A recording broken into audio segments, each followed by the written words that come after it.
welcome to another episode of the Extreme Lifestyle Living Podcast. This is my first solo episode that I'm doing, and pretty excited to do it, to be honest. You know, usually it's easier to have a good conversation with somebody else because you can control the conversation a little bit easier. You have questions, you can kind of bounce a lot of things off of them. The pressure of the entire show is not entirely on you.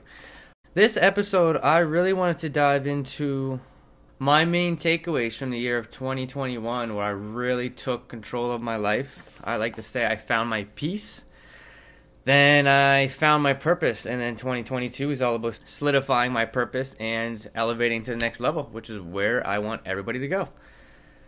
So, what led up to, before we get into 2021 and how I started with that, I'll give you a little bit of a background that how I got up to the beginning of January 3rd, 2021.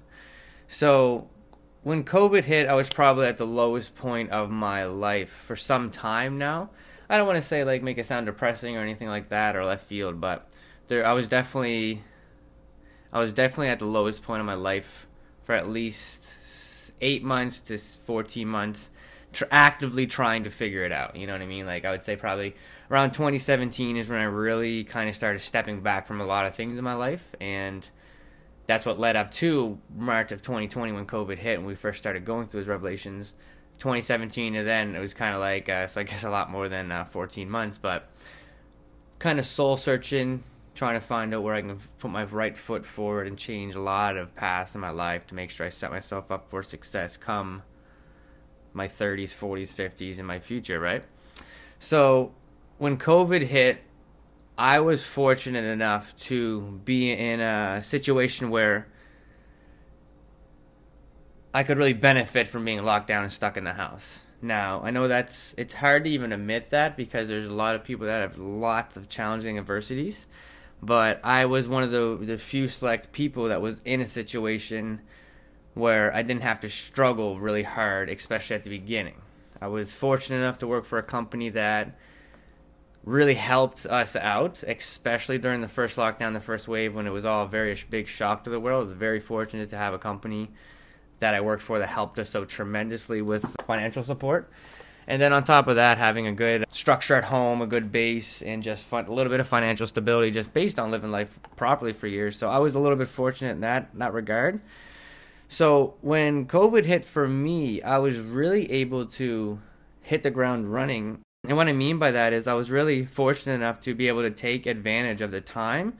For me personally, I'm sure there's going to be some people that can relate, and that is, for me, COVID was the first time in my life that I got to actually be proactive in my life. At least that's how I felt.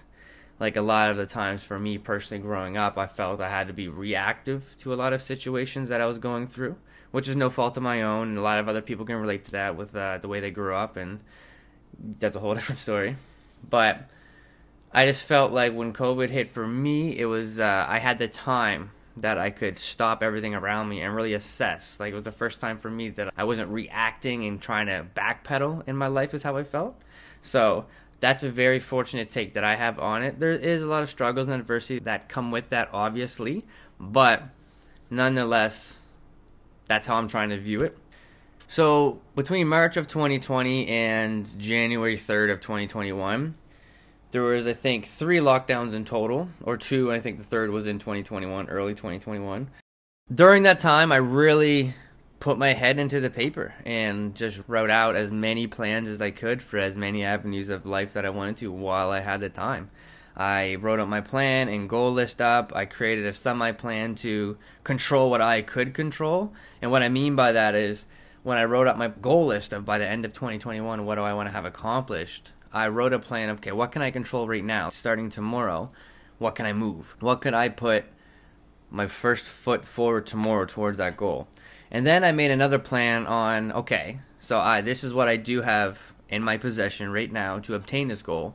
What do I need to add onto this? What blatantly do I not have? What do I need to go out and get? And then you kind of make a goal list, okay, for me doing my podcast right now.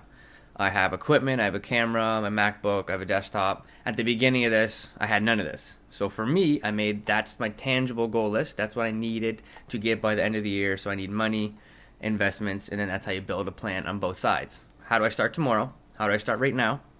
And on the alternative of that, it's okay, what do I need to grab over the next few months?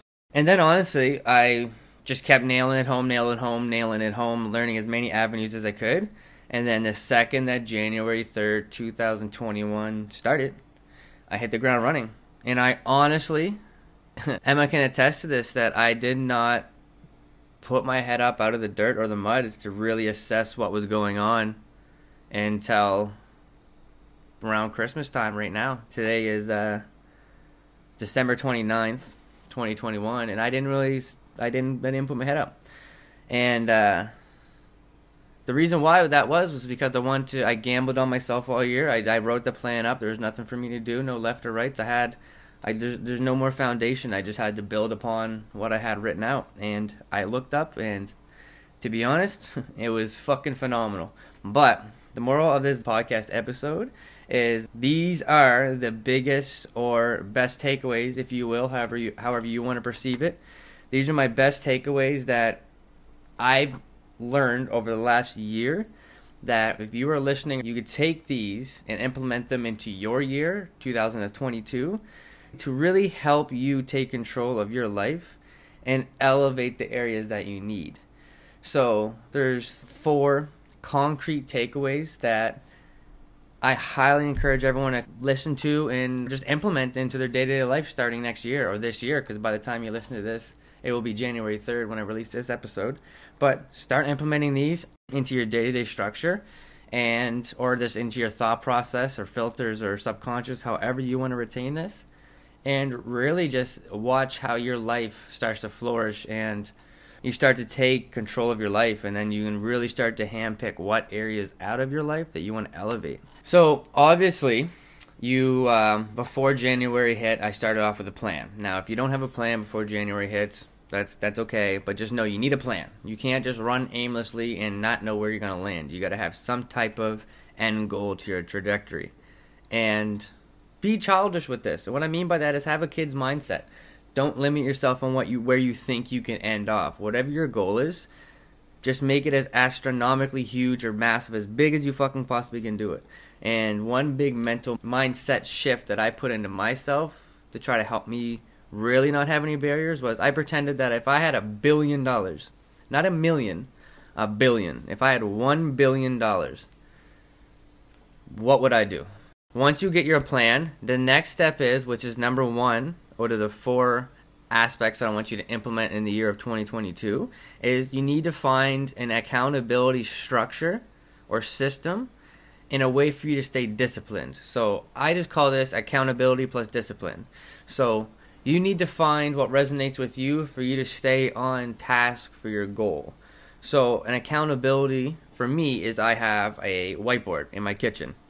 And that's monthly. So it's a monthly whiteboard I have in my kitchen, and I kind of erase it every 2 to 3 weeks or 4 weeks to stay up to date. And the one in my kitchen is accountability for my life.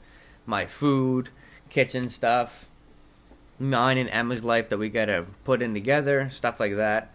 I also use Google Calendar, so I get notifications in my calendar when I got to do certain things. And then I also have my scheduler that I carry with me almost everywhere I go, which is I have my weekly schedule, client updates I got to do, episodes like this I got to do, editing, and other small things I got to do in my life. So I do that as an accountability structure because you got to keep on task. That's one of the things is because once you get this goal, you got to have someone to keep you accountable. So when you look up sometimes, say like 3 months in, how do you know that you're actually moving forward?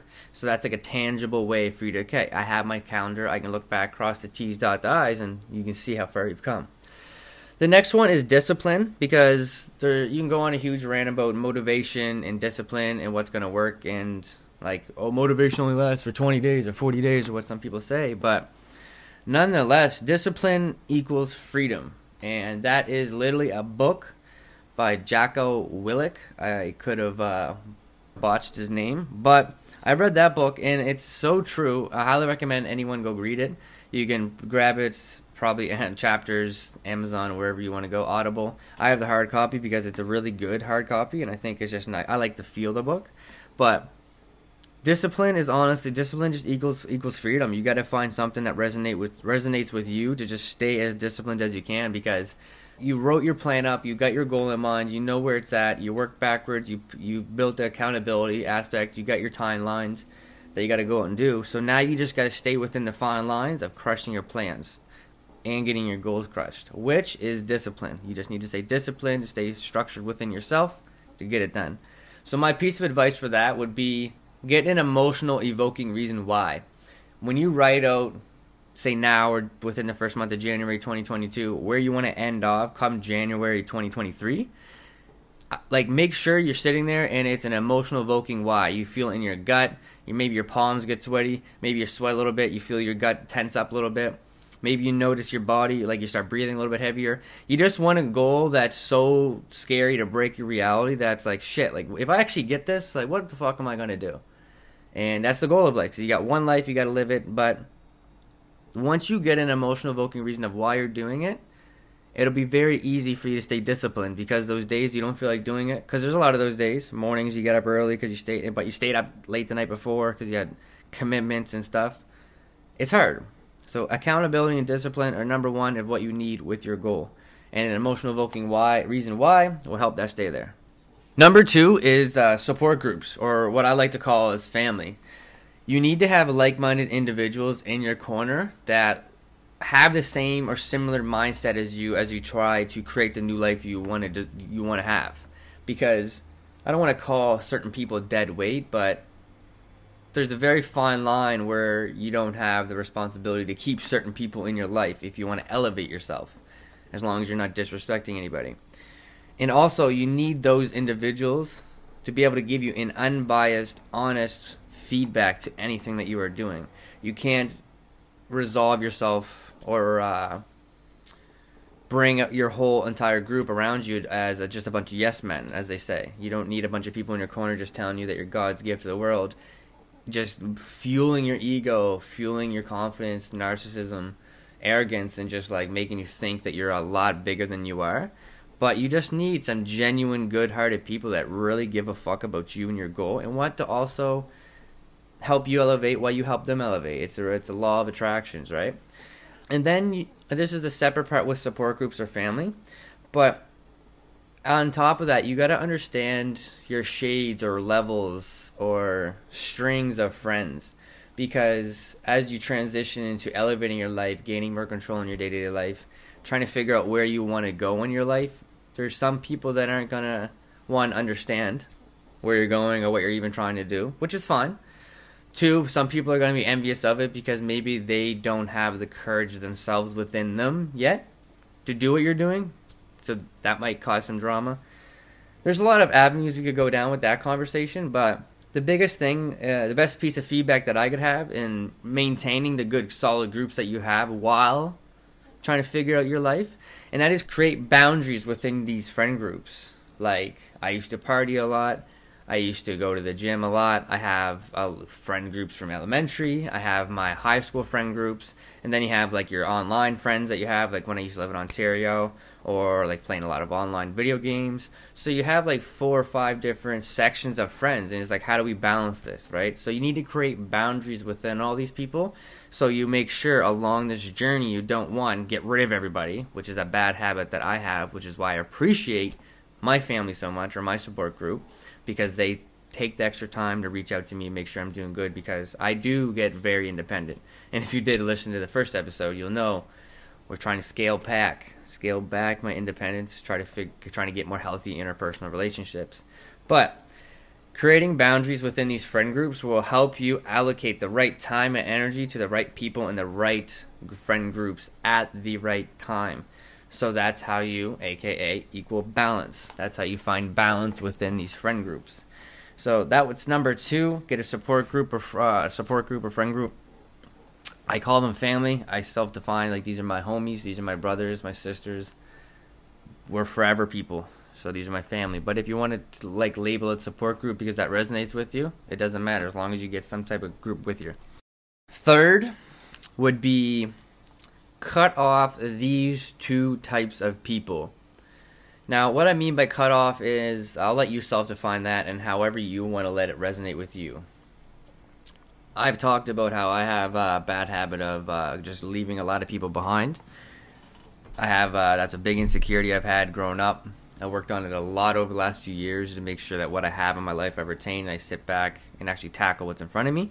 So cut off whatever you want to resonate, however that resonates with you. Do what you need to do with that information. But I'm going to explain it, and then maybe you'll have a better understanding. What I kind of mean is just ignore these types of people. And these two types of people are, one, people that help with condition. You don't need these type of people around. People that want to help you with condition. Number two is the people that tell you no, you can't do X, Y, and Z without a solution. You could call these people Debbie Downers, people, just those type of people. You just don't need those two types of people. What I mean more in depth with help with condition is there's people along your journey that are going to love your energy, love your positivity, love your new wave, you could say, however you want to deem it necessary for yourself. But there's going to be people that come along in your life and they're going to be like, I love what you're doing. Let me co-sign for you. Let me put you on, they say, or let me help you elevate. But there's always a catch. You know what I mean? Like, I'll help you do X, Y, and Z if you do X, Y, and Z. Or if you do this, I'll do that. It's always a tit for tat type conversation. You just don't need these people around unless it's actually mutually beneficial for both sides, both parties, for the end goal.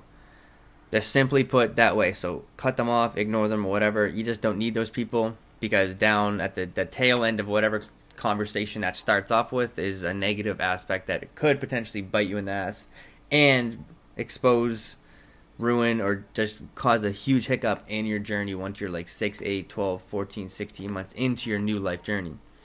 And the other set of people you want to start to ignore or cut off are the people that tell you no without a solution, the Debbie Downers.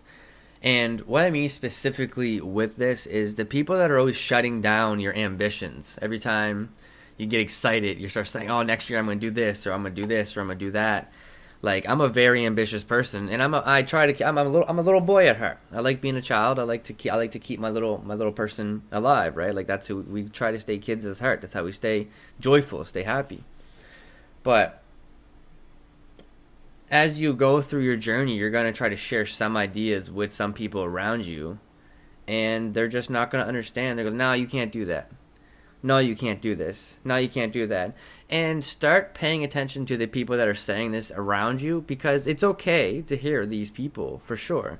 But if they don't come with a solution afterwards, or like, no, you can't do this, but how about you try this?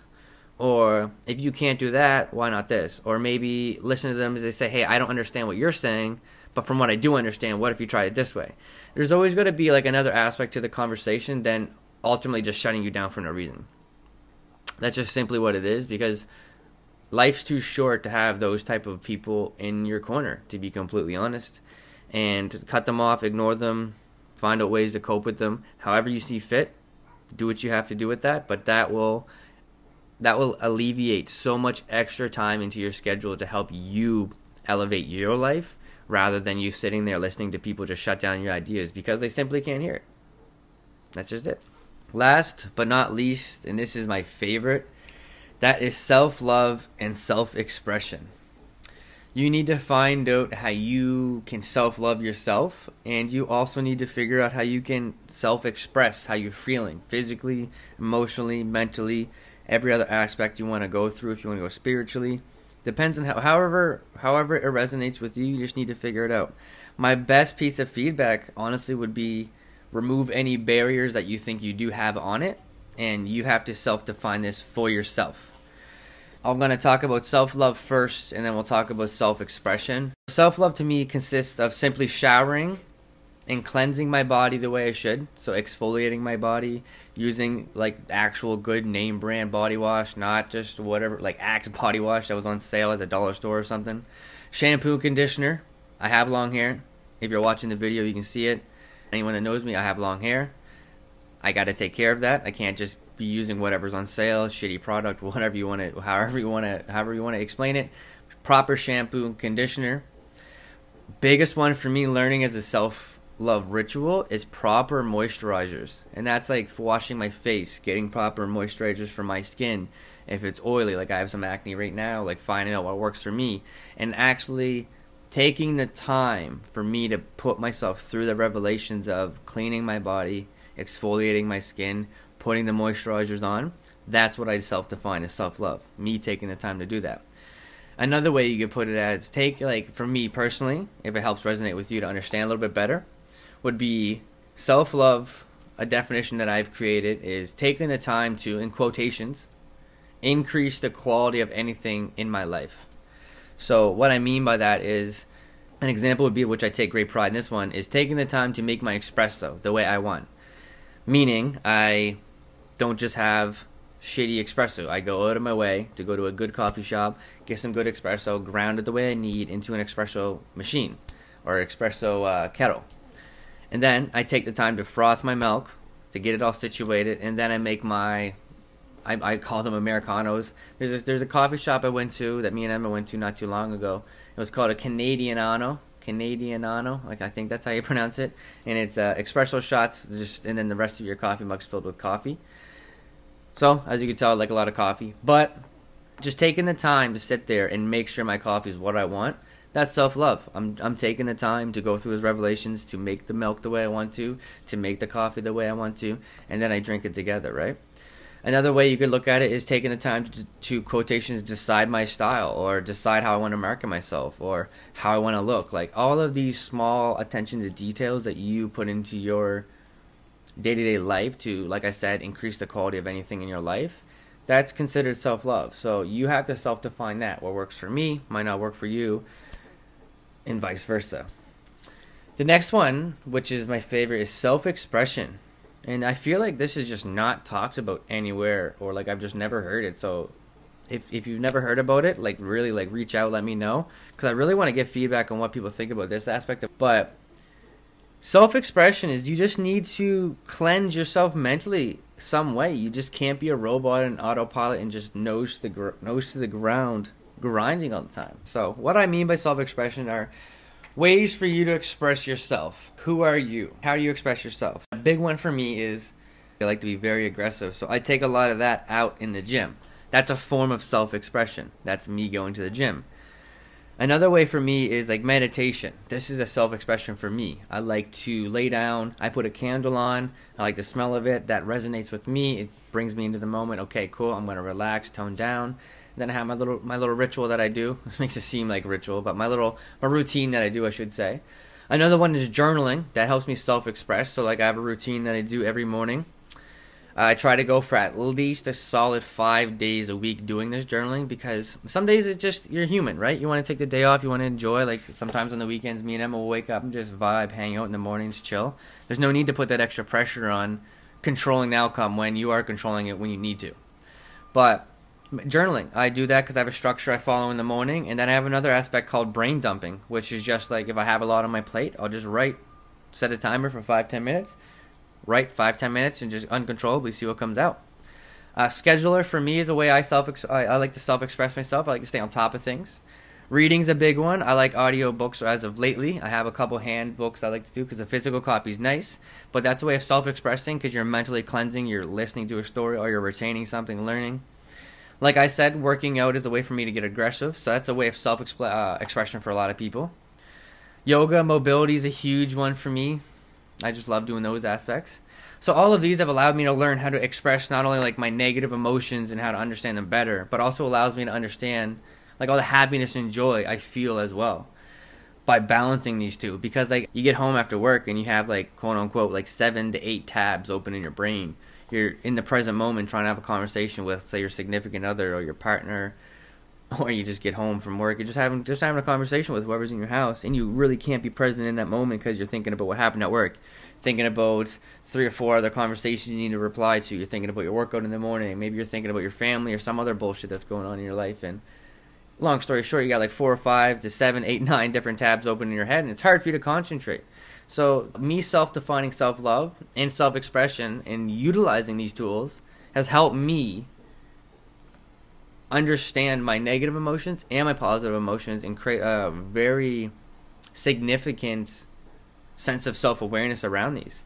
And to be honest, for years I didn't understand these emotions, and I always used to pair every emotion I got with a negative one, or memories from my past, and like just blame it on something always negative and not really realizing.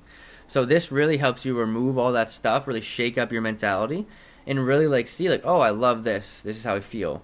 Oh, my partner loves this, and I really don't really feel anything for that. But understanding the difference between the two. And self-expression, understanding that maybe your partner likes to journal. Maybe I keep posting stuff on my Instagram and going on, hey, let's just journal. And you're like, man, fuck journaling. You know what I mean? So maybe meditation's your thing. Maybe meditation and journaling, you can say go fuck yourself and it's trash. But maybe you absolutely love reading. I have trouble reading. So there's our difference, but we're both self-expressing our emotions, right? So, again, as of everything I'm saying, you just need to let what I say resonate with what you have in your life and going on. And just stay disciplined. Create that accountability.